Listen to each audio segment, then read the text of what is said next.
Welcome to Targeted Microbial Therapy. Tonight is fermented vegetables, but specifically we're making sauerkraut. Sauerkraut is traditionally like a German dish is what they say, but there are different versions of it that are made all over the globe. There's kimchi as a version of sauerkraut. Like every culture has some sort of fermented cabbage. This was the original way that they stored their crops for the winter. So if you grow a bunch of cabbage, you can't eat it all in one day. So they figured out that if you salt it, it makes it stay longer. So this is a way to preserve it, but it also increases the nutrients. It's a very, very powerful food. We'll go to the first page. So tonight we're going to talk about why this is the gateway to your health. Digestion and fermentation are the way to heal your gut. We're going to make the sauerkraut. You can add optional other veggies. I have an onion, I have some garlic, and I'm going to put in jalapeños. Ooh. We've been really enjoying the fermented jalapeños, so those are going to go in there too. And today you're going to walk away with a healing ferment and a deep understanding of digestive support. So hopefully you're going to have a practice leaving today where you are going to really understand how to optimize your digestion. So why fermented veggies? For one, they're super, super nutrient rich, dense in lactobacillus plantarum, strains that bind the toxins. It's a transient bacteria, so it helps pass those things out of your body and move them so they're not staying stuck in there, causing things like constipation, gas, all those things that you don't want in there. The thing we love so much about it is its wild fermentation. So you don't need any starter. That's why it's the first one we did. Right. You don't need any super fancy things to get started. Most people can go to the grocery store and find the things. It acts as a digestive enzyme booster. So it helps to boost those beneficial enzymes in your gut and break the things down. And again, help move them along out of your gut. Helps restore stomach acid and bile flow. Super important, again, to help break those things down in the gut and help move them along. And if you don't have enough of it, that's when stuff starts getting stuck in the gut and starts fermenting and, again, causing things like IBS. Well, if you don't have enough stomach acid too, it makes you more susceptible to foodborne illnesses and pathogens too, on top of that. So it's no bueno. And so if you've been on PPIs or acid inhibitors, you need to be working on which those lower the stomach acid, and the kraut helps bring it back up to the pH we want it at. It's a natural prebiotic, which we love prebiotics. We love fiber, helps feed the gut, all the good things in the gut, it helps feed. And it also helps. If you have a hard time eating cruciferous vegetables, it helps a ton. Right. And it helps keep those things moving, keeps you pooping, keeps your bowels moving and doing the things that we need them to be doing. Oh, for sure. And it's so high in vitamin C, K, B, so nutrient dense. Like it is one of the best sources of vitamin C. Multivitamin. So it's so nutrient dense. So it has so many micro and macronutrients that you're not going to find anywhere else. Yeah, and I take that in place of a vitamin C supplement now. I don't even buy supplements from the store. I would rather lean on kraut and fruit than go and buy a capsule. We're going to work on building nutrient density and focusing on whole foods. That's really the name of the game here if you want to have vital, really thriving health, where you wake up awake and happy and energized, and you slept through the night and you didn't get up and pee 50 times, you're pooping regularly. These are all things that we're striving to build toward. And this is one of the best things for that. Keep you really, really healthy. Yeah, it's so simple too. That's why I love it. It's super simple and straightforward. Yeah. And you can use all different stuff. Like you don't have to just use cabbage, but for classic kraut, it's just green cabbage and salt. But literally, sky's the limit. Go crazy. This last time I made kraut, I made what I called fire kraut, and it had all of the ingredients for fire cider. So it had jalapeños, and it had ginger and turmeric and garlic, onions, and I did it with the cabbage and I fermented it, and it was so delicious. I can't even tell you. Oh, and there's radishes were in there too. It was really, really good. So you guys can get so creative. That's why we use this weighing method rather than just like, oh, take 2 tablespoons. When you weigh it, it's way more precise. So you can, but also more flexible so that you can change the vegetables up. You can get really, really creative. I've fermented so many random things over the years. It's a great way to use your veggies out of the garden or the farmer's market. And it makes them even more nutritious. In your fridge. Yeah, when your friend drops the zucchini off on your front porch. Yeah. Any of those kinds. You can preserve it stuff like just through seasons too. That's what I love about it. Yes, and it's nice because it takes everything that's hard for you to digest and just makes it so much more bioavailable. Yeah, it boosts the nutrients insanely when you ferment it. It by 2 weeks, it's so insane how many nutrients are in there. It's crazy. So the cabbage, 1 cup of chopped cabbage has about 70 micrograms of vitamin C in it. When you ferment it, that 70 goes tenfold. So it's 700 milligrams of the vitamin C, which is wild how it grows like that. All bioavailable. So it's not a pill. Your body knows how to digest it, break it down, do all the things with it to use all the nutrients properly. Yeah. And if you get gas from like eating raw broccoli or eating raw cruciferous vegetables or even from cooked cruciferous vegetables, a lot of times you won't have that same issue when you're doing fermented cruciferous vegetables. So you can do Brussels sprouts, you can do cauliflower, you can do broccoli. I haven't done it, but you can do it. So this is what we're going to do tonight. The first step's chopping. So we're going to do that, and we're going to talk about digestion while we are chopping. So start your engines, ladies. Get your cutting boards out. Get your knife. And I wanted to note for you guys too, the finer you guys chop, the quicker it will break down too. Yeah. So I'm going to show you guys how much I chop it, and you can make your own discerning. I don't know. Make your own decision how fast you want it, how slow you want it. If you put it in like a food processor and shred it up, it ferments fast, like pretty fast. I had one that was ready super fast. I like bigger chunks. They don't I like from the spring as badly. This, generally speaking, I like to do my sauerkraut for 2 weeks. That seems to be the sweet spot for me. Some people do them shorter. Is 10 days too short? Not necessarily. You can eat it then. It just might be a little burn. I like to push it out 2 weeks. I feel like the nutrients are at peak at 2 weeks. And they're more like, I don't know. Mm-hmm. Yeah.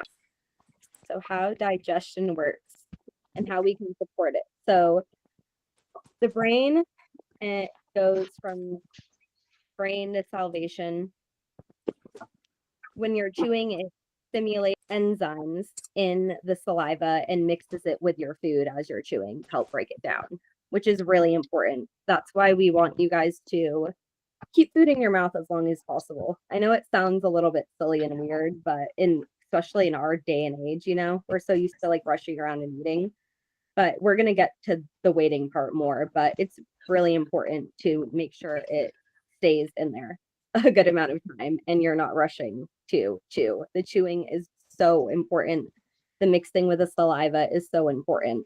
And the stomach acid and the pH is usually between 1.5 to 3.5. And when your acid goes too low, like Vanessa was saying earlier, pathogens can come in easier and take over the bad things, you know. We're trying to do good things in our gut. So the bad things can't come in and take over. That's the goal here is putting all the good stuff in. So the good can take over and the bad can't proliferate.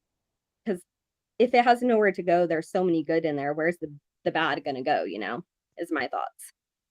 The bile and enzymes break down food in the small intestine. So important. Again, the enzymes, the bile help break down the food. Yeah. That in the mouth, that's where it starts. Then it goes to that and breaks down even further, breaking down. So you can digest it. So you can have proper bowel movements. So your food, like we were talking about earlier, doesn't get clogged and stuck in your gut and you start having more and more problems. Gut microbes extract nutrients and produce postbiotics, which are all super important too. Extracting nutrients. You need the nutrients from your food, you guys. Some people are eating food and not getting anything from it. If you're not digesting it, like literally it's sitting in your body and fermenting and it's not giving you any of those nutrients. It's giving all the nutrients to the bad microbes and the parasites and any other bad stuff you have going on in there. When you have low stomach acid, you become a breeding ground for bad things.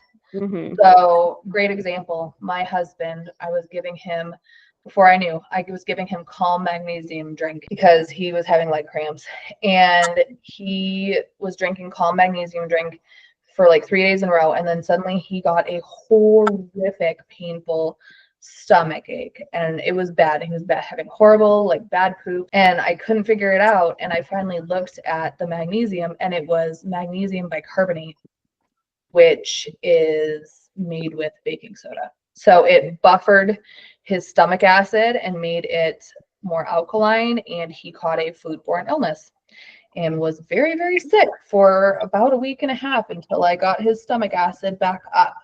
So it's very important to maintain those levels, and this is a great way to do it. And you just eat this as a condiment, so it's not like you don't have to eat a ton of it. And if you don't love sauerkraut necessarily, you can make other things. There's so many options. There's like tons and tons. So fermented foods, they help with all of these things. They help with bile, they help with enzymes, everything. So these are kind of the rules. These are what you want to do all the time. 3 meals a day, sitting down, no water 30 minutes before and up to 60 minutes after. When you drink water, it buffers your stomach acid and makes it harder to digest your food. Try to relax while you're eating. Can I make a note about the water? Yeah. I was in residential rehab when I was in my teens, and part of the refeeding for when you have eating disorders, they're actually not allowed to eat. They wouldn't allow us to eat or have water while we were eating. Because I know, yeah. They realized that we were already so nutrient deficient, and they wanted our food to absorb into our bodies, and we were not allowed to have water. So that is yeah, it really is so important. And I still to this day don't drink water with my meals. Yeah, I don't at all. In the restaurant, when I go to a restaurant, they look at me like I'm kooky. Yeah, and I'm like, no, thank you. I won't drink it. You guys want all the nutrients. You're eating for a reason to get the nutrients. So yeah, it's a whole thing. And people that have gastric bypass and like lap bands and stuff, they tell them not to eat or drink when they're eating too, because of that same reason. You keep hearing about all these different things, and I'm like, well, that makes so much sense. Right. We all start connecting the pieces and putting the pieces together, even for ourselves, so yes, it's so important. So I'm just knife shredding the cabbage. They're not super small shreds. I just basically slice it maybe a quarter of an inch down the thing. That's all it is. Nothing crazy. You can chop it finer if you want. It will ferment faster. That's all I'm working on here. So what I recommend to help you digest your food better is when you go to prepare your food, turn on some music that you like that you can sing along to. Something, I mean, it can be anything, whatever you bop to. It could be gospel, it could be country, it could be rap. It doesn't matter. Put on something you like, turn on music and sing along to the music, because singing activates your vagus nerve. The rest and digest, if you guys have ever heard that saying, rest and digest. That's where it comes from. We want you guys to rest so you can digest. Sitting and just relaxing your body is a huge part in that, so you can actually digest the food, take in the nutrients. So yes, humming, pre-bite, swaying, deep breathing, diaphragmatic breathing. So I love to listen to music and while I'm cooking, and then I'm just in that zone when I'm eating, you know? Yep. And you can leave it on while you're eating, because humming and singing while you're chewing is not necessarily a bad idea. It takes the boredom out a little bit, because we don't want you on your phones or watching TV. So turn on, get out, bust out the record player, figure out a way to tickle your dopamine sensors without a screen, at least for food time. Let the food be the dopamine. Yeah. We call it Zen dining, and that is just relaxing while you eat. It's like a yoga practice. And sometimes my husband gets mad. He's like, "You're too slow. You're too slow. I'm done eating." And I'm like, "Oh, you can go. I'm gonna keep chewing. I need to chew my food. You can go. You don't have to be here. Nobody said it's not required." Yeah, chewing is like the pre-digestion before it starts going in all the way into you. So you guys, like I was saying, you guys really want to make sure you guys are getting in there and chewing everything up really well, so your body, your stomach, and everything doesn't have to work so hard in there. It's great. So yeah, sitting down helps put you in rest and digest. Not drinking helps to keep your stomach acid strong. Humming stimulates your vagus nerve. So not being on the screen also helps to regulate your dopamine. So by not feeding your brain dopamine from screens while you're eating, it's going to make your food actually taste better, because that's your source of dopamine instead of the food. For sure. So if you don't know what dopamine is, it's very much in the forefront of my brain, because I'm currently researching all the ADHD things, because I'm ADHD. Dopamine is our reward center. It's kind of, it drives us to do things. And in ADHD people, we're kind of depleted in dopamine, so we go looking for it. So a lot of screen addictions, drug addictions, phone addictions, game addictions, things like that will come from dopamine depletion. It's like a coping thing. So yeah, that's a whole thing. But yeah, screens, well, it is a big source of dopamine, and food should be the source when you're eating. That should be the thing. You should be looking at that, thinking about that, smelling it, stirring it, focusing on that. Yeah, our ancestors were never on screens when they were eating. Yeah, they were probably looking at fire, right, talking, and they might have been listening to music. Right, totally. Very possible. So when you take a bite of food, just take your bite of food and chew it thoroughly, like really, really well. So when it goes into your mouth, it's a chunk. By the time you swallow it, you want it to be like it's soup. And that digests your food for you. All right, how we doing on chopping? I'm through. Good. She's like, I already killed it. I'm done chopping. Except that I need to know how you do the onion. Oh, the onion, just however you like it. You could dice it up if you don't like big chunks, or you can slices. I usually do slices because it's kind of consistent with the shape of the cabbage. So I tend to just peel off both sides. I peel it off like that, and then I just come in and I tend to slice it with the grain for that I love cabbage here. Let me get into that here in a minute. So the next step in this process is weighing our cabbage. Does everybody have your scale? And I really, really like, please don't make sauerkraut and don't weigh it. That's how I started, and I literally every single batch I had problems, mold, issues. So Yeah, guys are weighing and getting the right amount of salt. It's really important. the weight helps a lot. Yeah. It's just super inconsistent. All these recipes, I see recipes online. They're like, add 2 tablespoons. No, that's not. Don't do- You don't have a scale, Dolores. So you're going to want to get your scale and you're going to want to set it to the grams setting and set a big bowl on it. You want a bigger bowl than you think because you need to be able to move it around. So if you need to go get a bigger bowl, go ahead. I'm crushing my garlic. I use this little rocker, garlic rocker. Need one of I like those. it. You just like press it. You can do a lot of garlic in a short amount of time. Do you, if you're putting garlic cloves, do you leave them whole or I you usually chop 'em either up? smash them or I just crushed them with my I've little used crusher before, guy. and it works, but it's more flavorful and potent if you chop it or crush it. The smaller you make it, the more flavor you'll What get. if I put it, used garlic press? Is that okay? Yep, that's fine. It's That's perfect. good. Same idea. Garlic makes it really yummy and it makes it smell a little bit less like farts. And more like It goes better with garlic. Yeah, everything's Yeah. better with garlic for sure. I'm gonna put a couple jalapenos in here too because we've been loving the jalapenos. I made jalapeno garlic pickles the other day and they are so delicious. My husband's obsessed. He was drinking the juice last night. He poured himself some of the juice of his pickles and he goes, I'm gonna regret this, but I'm gonna get a second cup. And he went running inside. It cleaned his clock. That was so funny.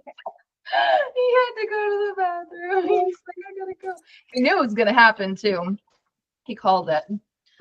If you drink a lot of the pickle juice or any of the fermented juices, it will make you poop. So if you're ever backed up, Yeah. that Okay, is what happens if you're not backed up? You have diarrhea. sometimes that'll happen if you drink a lot of it. After 2 weeks of fermentation, yeah, you can put it in the refrigerator or you can keep it on the counter longer if you want it more fermented. That'll just depend on your taste. So you may decide you want it to go for a month. I used to do my sauerkraut for a month back in the day. Now I do more like the 2 weeks is where I usually like it. But some stuff I just like It won't set hurt it. at it and leave it for a long time. Yeah, Yeah, it it helps with stomach bugs big time. Sure, it's huge. That's like the best thing you could do for any sort of stomach bug. It's powerful medicine. Yeah, it'll fix your stuff within Mm-hmm. All right. So I'm going to start loading stuff into my scale. I'm tearing my scale with the bowl on there. So the bowl weighs nothing. That's what we're going for. And then we're going to add any vegetables that you are adding to your sauerkraut, chop them, add them to this bowl with the scale on 0. I keep everything hoarded for a little bit because my scale falls asleep. How long? You can expect it to stay good in the refrigerator almost indefinitely. Like, I doubt it would ever go bad, but you're going to be eating it. So wouldn't worry too much about it. It's like I've had stuff for years and it's still fine. All right, so I'm just grabbing cabbage and loading it into my bowl. The scale is set to grams. And my onions, we're just mixing everything together. I might wait and add the jalapenos. No, I got to do it because of the salt. Yeah, I'll just put them on top so I can pick them off. I was thinking it'd be cute to place them around the outside, but I need the salt. Oops. The jalapenos are so good. Oh my gosh, the fermented jalapenos are ridiculously good. So do you leave them whole or you cut them in half or quarter them or what? For the jalapenos, I've been doing Uh-huh. like, The jalapenos. yeah, just like little rings. Okay. Yeah. Like a classic canned or jarred jalapeno. They're super, super yummy. And they mellow out a lot in the fridge over time. Mm-hmm. We had one batch that was really hot at 5 days, and I was like, wow, holy mackerel. But we put it in the fridge it was in there for like a month, and the next time we pulled it out, it was perfect, and I was completely obsessed. Yeah, I think I like my jalapenos at like 3 weeks to 4 weeks is like perfect. Yes, I'm excited for the sauerkraut. It's really good with the jalapeno. Okay, let's slide this over since we have space now. I'm gonna add my jalapenos. I just am like, I'm gonna massage this with jalapenos in it and end up burning my tushy later.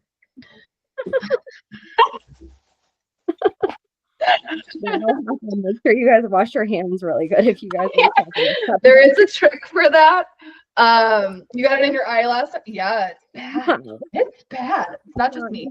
If you take baking soda and wash like a lot of it, make a paste in your fingers and rub your hands with baking soda, that takes the spice out of your fingers.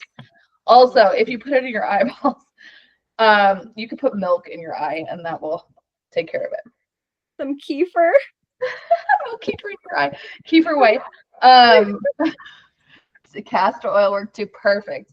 All right, I need some math done, Holly. You have access to a calculator. So here's a hot tip. If you guys want to recreate this exact thing again, what I recommend doing is putting a piece of masking tape on the jars that you're going to do things in. And then as you fill them with your stuff, you write down, like I would put in the bowl, I would put the cabbage in first, write down how much that weighed on the jar on the label. And then I would add the onion and I would write down how much that weighed. I'm not trying to be that precise, but that's if you want to like get a recipe and be able to recreate the exact same thing over and over again, that's how I recommend doing it. I don't care about that. I like that they're different every time, but this is also a good tip, like if you just forget stuff. So I will put the jar on the scale and I will weigh it. So tear that, put the jar on the scale. So this jar with my canning funnel weighs 893, and I'll just write it, jar 893, so that if my scale falls asleep, I can do math to find out what the weight of the vegetables are. Because sometimes you have to like go to the bathroom mid session and your scale falls asleep and you're like, no, and you have to start over and dump everything out. That's not fun. Put that back on there. I told you exactly what was going to happen. Tear the scale. We're going to put this all back in here again. And then Holly is going to be ready with the calculator. And we're not going to lose the number. It was like 1700 something, 1740, I think. 1721. So take your weight and write it down on your jar so you don't lose it. 1721 times, and then you're going to multiply that times 0.03. You can write that on your jar too if that makes it easier. And then we do that math. Go gadget calculator. Are you calculating? Do I need to go to my other phone? 21, right? 0.03. 1721 it's 51 grams. 51 grams of salt. So the answer that you get after multiplying it by 0.03 is 3% of this weight in vegetables. That's what we're looking for. 3% of this weight of vegetables. 51. And that amount that we get on the calculator, that's what we're going to add in salt. For carrots, do I add water before calculating for salt? Yes, you do. And carrots, I do straight in the jar. So now that we have the number for our salt amount, 51 grams for mine. 889. Okay, there we go. Times. 889. Multiply it by 0.03. Yeah, you got it. 26. Yeah. So that's how many grams of salt you're going to add to your vegetables. So how do you do the grams of salt? So now what I recommend for newbies who are going to make smarter choices than I do. We're going to get a different bowl and put that bowl onto your scale and tare that scale so that you can weigh the salt separately. But I wrote that down, 51 grams. I'm going to tare my scale with all these goodies on here. And this is going to be probably more salt than you expect. So just trust the process. 51 grams. I usually just do like a tablespoon at a time and sprinkle gingerly when I get close to the amount. It's worked so far. 51. Did it. If you go a little over, not a big deal. If you go a little under, not a big deal. 3% is a pretty safe amount. 2.5 is also okay. 3.5, also okay. So don't really stress that much. It's not. So cool thing about fermented foods is they help to stimulate your HCl production. So that is your hydrochloric acid. That is what helps to digest your food in your stomach. So you want that producing and working very, very well. We're not messing around. And if you are having really, really poor digestion currently, we may even talk about doing an HCl supplement for a little while if you're really struggling. It can be really beneficial for some people to have that extra kick, especially if you're coming off of PPIs. So what we're doing now is we're just massaging the salt into our cabbage. So this is a great time to get your anger out. You can beat it. You have a thing like this. This is called a kraut pounder. I'm not going to keep doing that because it's going to make everything rattle. You're kind of like to pack my jar. Kind of pre-chewing your kraut, right, Vanessa? Yes, exactly. This is pre-mastication. There are actually, we read this really interesting book, and there are cultures around the world who make fermented beverages and foods using spit microbes as the base, where they literally will take the grains from something that they want to ferment, whatever it is, millet, grains, and they will chew it, and that is the microbial base. Imagine having such a good microbial population that you could use your spit to make a beer. That's amazing. How cool is that? So these are people who live in like, you know, ancestral cultures, places that are living on a more primitive diet, less processed. Totally. For sure, but it's pretty neat.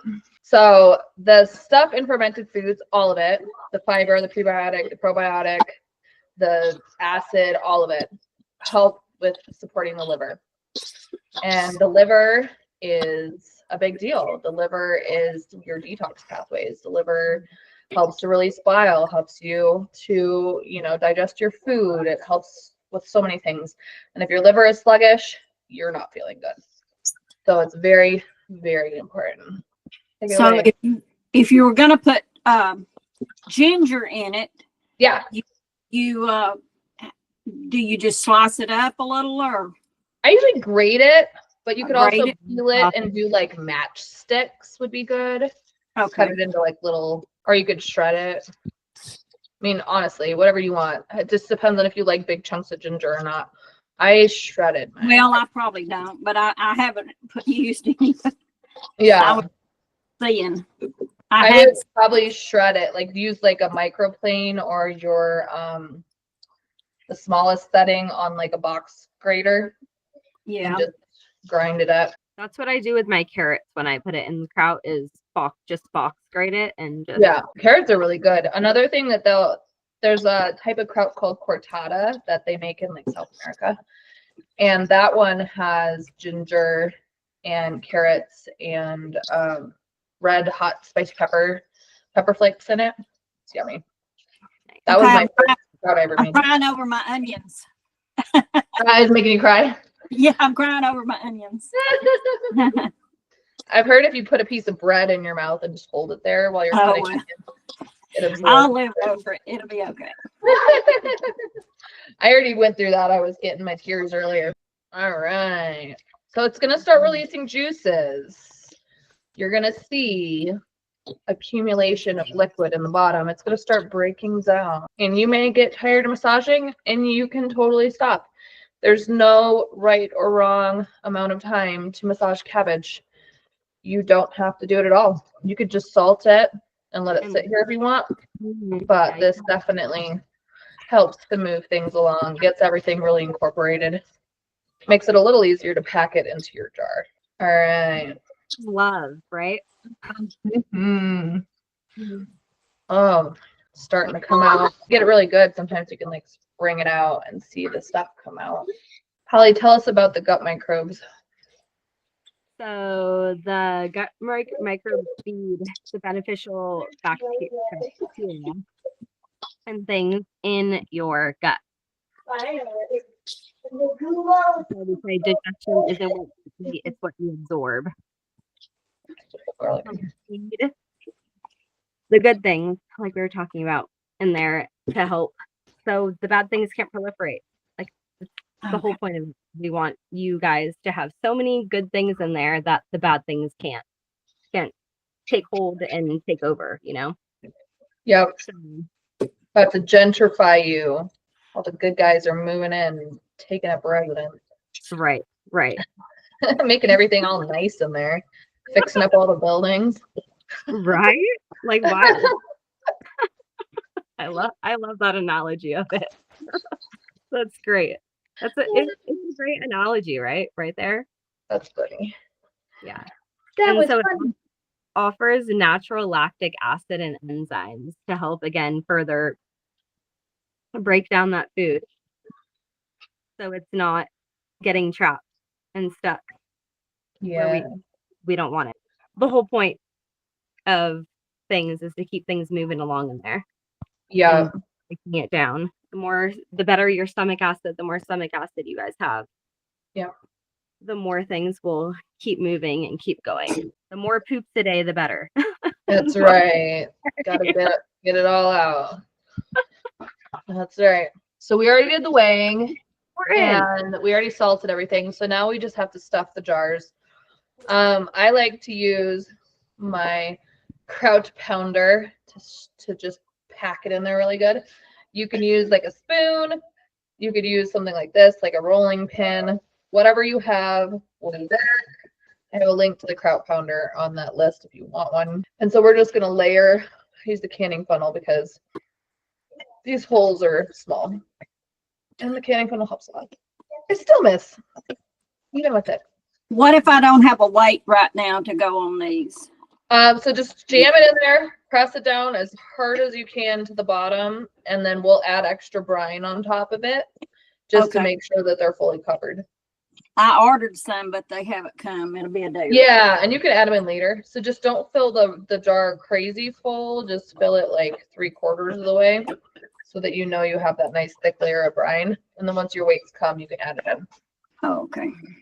The kraut pounder really helps to break down that cell wall and get it into the jar tight and nice. Yep, so having something to push on, and I just put my whole weight on it. And all that is releasing the juices as well. So you can How's everyone's see it if sauerkraut it so far?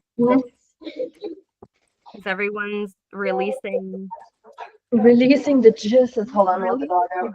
the magical juices? And I just do it in layers. Put a layer in, pack it.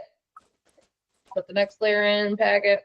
Just starting on this will help your guys' digestion so immensely. Dramatically. Constipation, sluggish digestion, bloat, help move everything along. And the juice is really delicious and yummy, but It really having prebiotic fibers and actually eating the vegetables in there really even helps more move things along and get all the bad stuff out. Definitely. I have friends who will reach out to me just to get the juice from me because they have, a pancreas issue. They have, gallbladder issues. They're puking, like so many different things, so many different applications. I'll have people call me frantic. I've been throwing up for 3 hours. I'm like, why didn't you call me the first time you threw up? Right. The juice is so nice too because it's like gentle yet so powerful. Totally. And the plain sauerkraut juice is really pretty mild. It doesn't have a crazy flavor. It smells like farts, but it tastes like heaven. So just prepare yourself that it might smell a little farty. But if you added the garlic, that helps a lot. That makes it smell like garlic and not like farts. And you guys don't need a lot too, remember. Just Yeah, you want like literally a couple a little bit. things of garlic. You don't need a ton. So far. Yeah. Ugh. So all this will help build your digestive resilience over time and help retrain your body to learn how to digest food again properly. Keep things moving along in there. I go, if I even lay off the kraut a week, I start noticing it major, honestly. Like even for me, you know, like doing all the things, but your body needs those. Even just like I said, a little bit constantly here and there. Yeah, just a bite a day. Like you don't really need to eat a ton, just keeping that population up. My husband will eat it by the bowl full. He has that as his side for dinner. And you know, there's this amazing study by the Sonnenbergs out in the Stanford University. And they compared two groups. They had a group that had high fiber, and there was a group that had added fermented foods, 5 fermented food servings a day. The group that had more fiber didn't have any recognizable change in their microbiome or their inflammation. The group that had the fermented foods, they had a reduction in their inflammation markers by 19 points. Dramatic. They didn't want to switch. They were trying to switch the groups. They didn't want to switch because they felt so much better. So it's very powerful for reducing your inflammation, your pain. Yeah, and make sure your food's breaking down and absorbing those nutrients as well. Yep. Throwing vitamins at it aren't going to fix it. You got to get back to the basics, deeply nourishing your body. Yeah, that's the super cool thing about this is it's all so things that we really should be taught in school, you know? Literally. So this is the things they should be teaching in health class. I get mad. I honestly get mad. I'm like, why didn't we learn this in school? Seriously. Why didn't anyone show us? Ooh, the brine. Delicious. So, I always say it's best to have more brine than not enough. I like more brine, but I also love my springs, and you have to have it kind of close-ish to the top for the springs to work for cabbage. So it's like a catch-22. I'll have to go grab my spring. There's lots of fluid in there now. But if you can't get it all in there. You can do a second jar if you want, but if you really press, you may be able to stick more in there than you think. All right. You want it pretty well unpacked in there. I think I'm gonna be able to do it. Whole cabbage into one jar. I wasn't sure if I was gonna be able to pull it off, but I think I did. I don't think I'm gonna make it. You might need another I jar. might. I'm getting one. One way to improvise a weight, if you wanted to improvise one, is by putting a smaller jar in the mouth of your jar.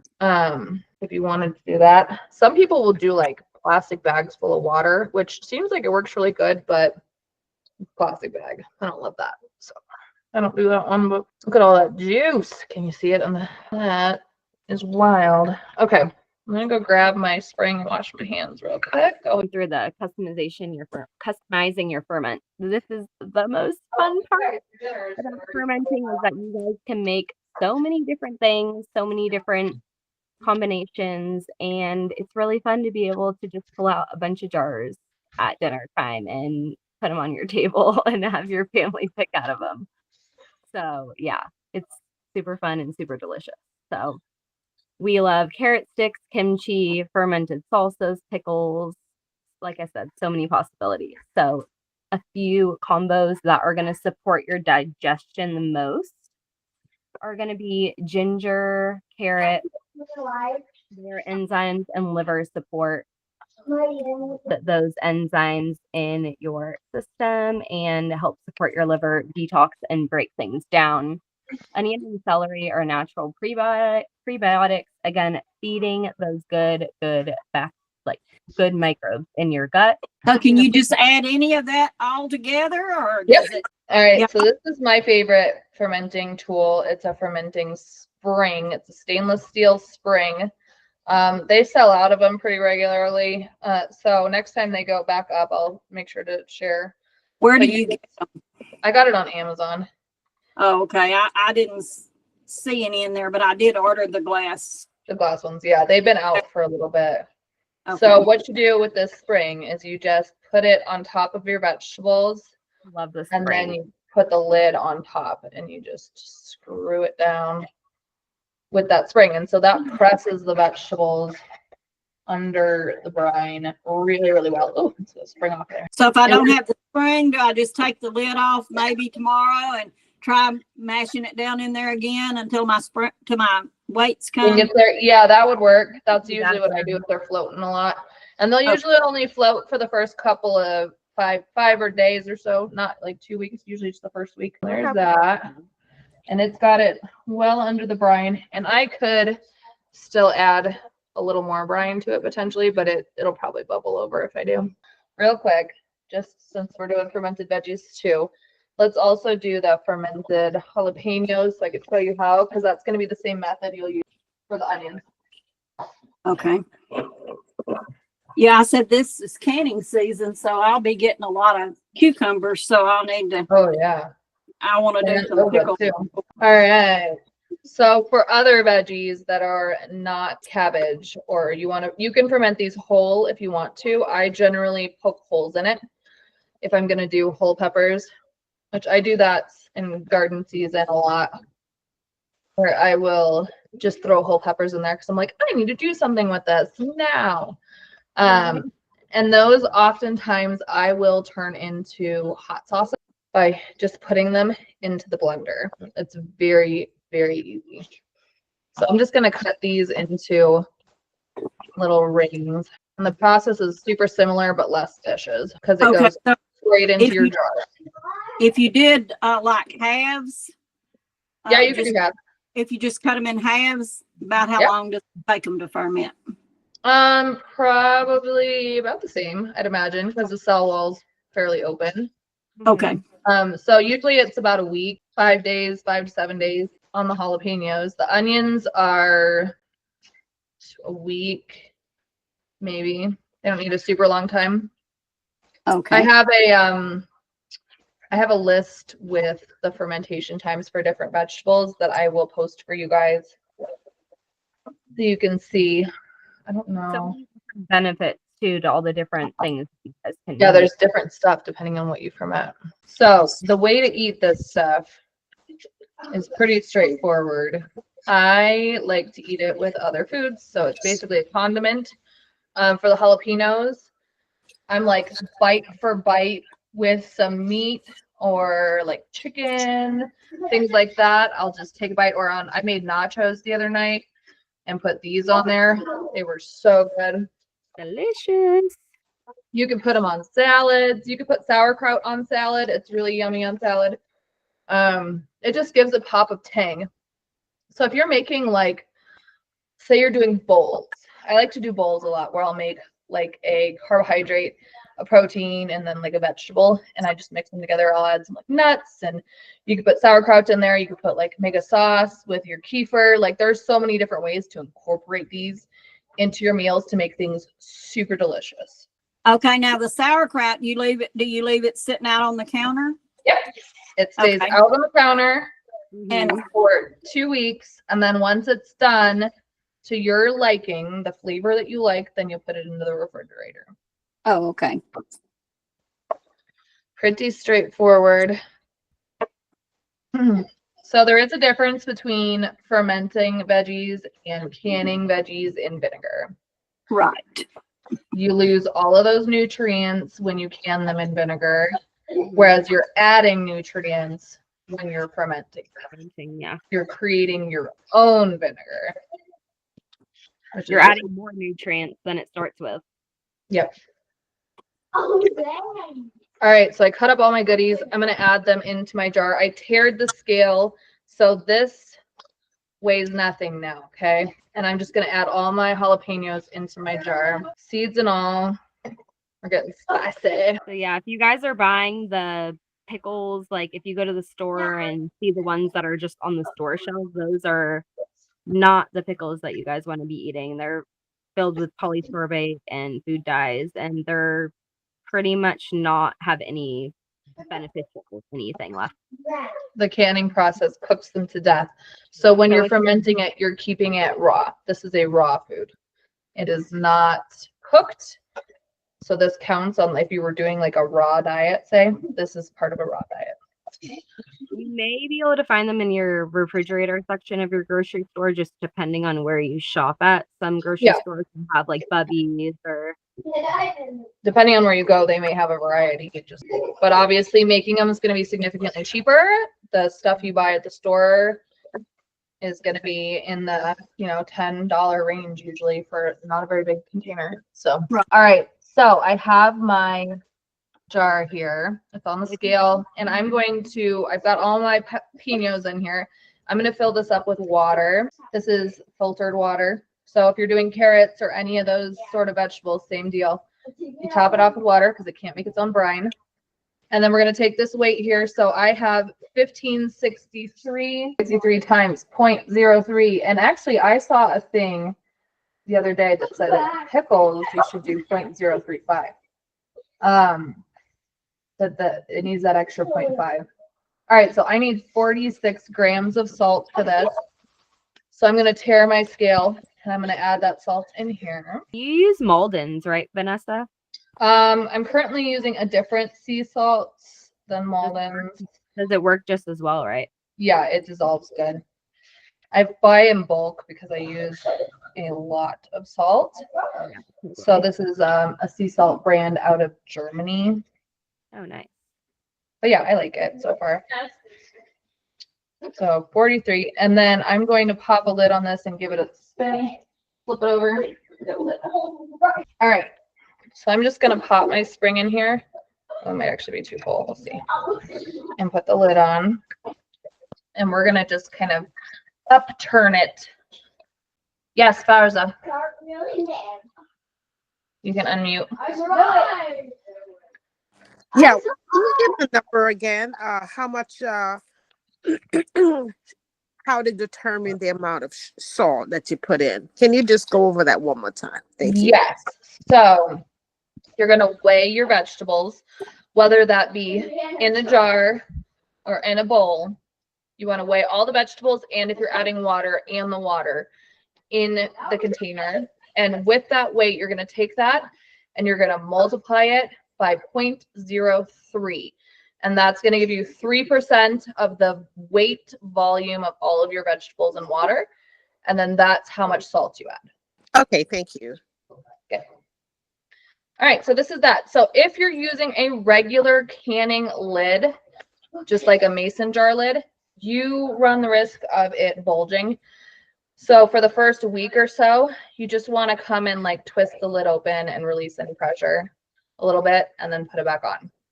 After a week, usually speaking, it's not explosive anymore.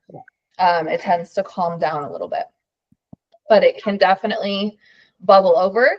So make sure you're setting your ferments on a tray or a plate, something to catch any sort of escaping brine. So just be prepared that that is a likely possibility, is probably going to happen. So check on them once a day, put them somewhere out of direct sunlight, in the center of a room or in a pantry is okay, just as long as you want there to be decent airflow in the space. You don't want it to be too hot. You don't want it to be too cold. It will ferment faster if it's hot. Yeah. So if your space gets really heated, just be prepared to check it sooner. Yeah, summer ferments go quicker for sure. Yeah, most definitely. Yeah, outside of that, try to keep it under your brine if you can help it. That's your best bet. You want it to be submerged. After you're done fermenting, then you transfer it to a solid lid. If you're using a fermenting lid that has any sort of breathability to it, you'll want to transfer it to a solid lid. And then generally speaking, I take the weights out before I store it as well. Mostly because I need my springs back. I only have So you, if you're using a solid lid, you just loosen it. Yep, burp it. Every day. Go over there and open it a little bit, let some air out, and then close it. You'll notice in the first couple of days, the liquid will start getting cloudy looking. in your brine. So right now it's really clear. In a couple of days, this is going to look cloudy. Those are our microbial buddies that are taking over and populating the brine. So that's how you know it's working. It can also get bubbly. It can also bubble over. So just those are signs of fermentation. Those are a good thing. That doesn't mean you messed it up. That's doing what it's supposed to do. Yeah, that's a good thing. The bubbles are a good thing. Yes. So when it's ready, the things that you want to do for all fermented foods, you want to use your senses. So you look at it. As long as you look at it, it looks good. It's under the brine. There's nothing growing on it. You're like, green light, go. Open it up. Then you use your nose. You're going to scent it. Sniff it. You are going to know if it's bad. It's going to smell like death, okay? If it just smells a little tooty, it's probably fine, okay? If it's bad, you will not want to be in the same room as it, okay? So just, that's how obvious it is. If it smells fine, great. Then we're going to use our sense of taste. You grab a fork, use a clean spoon. Don't like double dip it when you're sampling because you don't want to introduce anything during the fermentation process that isn't already there. Taste it. If it tastes good to you, if it tastes ready and you're like, yeah, that's it, then you change it, take your weight off, put on your solid lid, and pop that baby in the refrigerator. And then it's good in the fridge almost indefinitely for a really, really long time. This is old school food preservation, guys. This is what they did to travel across seas. Okay, this is the stuff that will make your food last, and it gives you even more nutrients. This is what they did before they had refrigeration and all the others. So yes. So it's very, very powerful. with pickles and stuff like that, do you have to put them in the refrigerator, or can you? You can leave them out for a while. It just depends on how sour you like them. If you're going to eat them and you really like them super sour, like you can keep them out on the counter for a while, especially with that 3.5% brine. Okay. But I was just thinking, like, if I was going to put up a bunch of jars and I didn't want to put them all in my refrigerator, can I water? As long as they're under the brine and you have enough tannins, it's worth a shot. They may eventually get mushy. Okay. So I would try to do jars like this, like the tall, skinny ones, and get you a garage fridge and just stack those puppies up for the year. I know it stinks that they're not shelf stable. And honestly, you don't have to completely replace canning. You can still can some of them, you know. I like a canned pickle as much as the next girl. Give me a bread and butter pickle, you know, they're delish. Well, let me ask you this. If you took the fermented pickles and after the ferment's done, then could you put them in a water bath or something like that to? You could, but it would kill all the good microbes. Okay. Yeah, so take this as your vitamin C supplement. Take this when your stomach hurts. If you're barfing, sip on this. If you're having a gallbladder attack, sip on the juice. If you're having pancreatitis, this is the stuff. If you have, you know, if you are having liquid diarrhea already, it's kombucha. But if you're blocked up and you need to clear stuff out, this is your girl. Sauerkraut and fermented veggies are so fantastic for cleaning out the digestive system. So just keep that. That's what this is for. Eat it every day. You really only need a tablespoon a day. You don't need a ton. I suggest eating it with your meals. Take it out. I like to take it and just set it at the table at dinner time. And that is, you get a fork for it, you set it on the table. That is part of the meal. And in Japan, that's how they eat all of the time. They'll have 8 or 10 different small servings of different fermented foods. And those people have very vigorous health when they do it right. The ones that are having sickness are the ones who've switched to the Americanized foods. We are the ones making everyone sick. The lactobacillus in this is so powerful, and that L-plantarum is a binder, and so it binds to toxins and escorts them out of the body. It stays in your body for maybe 48 hours. It's a transient bacteria. It doesn't stick around. So it's very important to keep eating it and keep reintroducing it so it can do those good things for you in your body. And this is super helpful because you can make it anywhere. You don't have to get anything special. You just need a jar. So that wild fermentation is super powerful, and it takes microbes from your environment and cultivates them in here. So when you get the good microbes in here, what they do is they create a bacteriocin. And a bacteriocin is a microbe's basically security system. So they make an antibiotic to fight off other microbes. So when you introduce these to your body, the good microbes make antibiotics to fight the bad microbes that are in your body currently. So yeah, all the time, want to take it. It is a supplement in the form of food. So this acts as a digestive enzyme. So if you're taking vitamins, if you got digestive enzymes from a natural practitioner, well, guess what? You can make it at home. You don't need to buy it from the store. You don't need to buy everything just because people want you to think you can buy everything. You can make a lot of it. So this is a powerful, powerful digestive booster. Okay. And it restores your stomach acid and your bile. So having this with your food helps you digest your food better. And when you digest your food, you're getting more nutrition. And that's what we're going for. We're going for deep nutrition. We want you guys to feel satiated and healthy and healed. You want to feel like you are nourished. Improves your gut motility. It's going to help you poop better, right? It's a natural prebiotic. They want to sell you the Olipop. They want to sell you, you know, all of these things from the store when you can just take a vegetable and ferment it and you have your own prebiotic. We don't need to buy it. Full of nutrients, vitamin C, vitamin K, all the B vitamins. Guess what happens when you have all of your B vitamins? You don't get sunburn anymore. You don't get bit by mosquitoes anymore.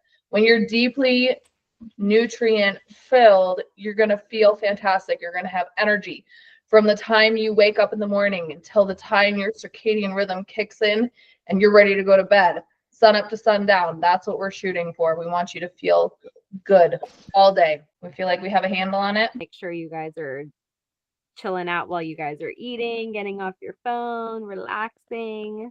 Yes. Eating your Zen dining. Those are all very important things. Yeah. So this week, your guys' project, your task, your job is to sit down while you're eating, okay? Because you won't have ferments to eat yet, unless you already have ferments. I know some of you already have your ferments. Sit down while you're eating. Try to relax. Chew your food very thoroughly, okay? Zen dining. Those are your projects for this week. That's what you should be thinking about. If you enjoyed that class, visit my website, Hargrove General Goods, to see what other classes we're featuring. We're having live classes every Monday, so check it out, see if there's anything of interest, and I hope we'll see you over there.